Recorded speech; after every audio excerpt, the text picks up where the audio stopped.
সবচেয়ে বড় রিজিক হলো চরিত্রবান লাইফ পার্টনার পাওয়া।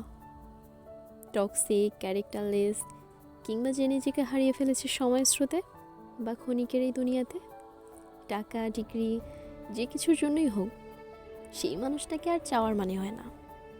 সে বদলেছে, এখানে সেখানে যার তার সাথে মিশছে, কারণ তার মনের মধ্যে এক বিন্দু ভয় ডর ছিল না যে এইসব কুকর্ম করলে সে আপনাকে হারাবে। তার কাছে হাজারটা লজিক আছে কেন তার এই বদলে যাওয়াটা যুক্তিযুক্ত।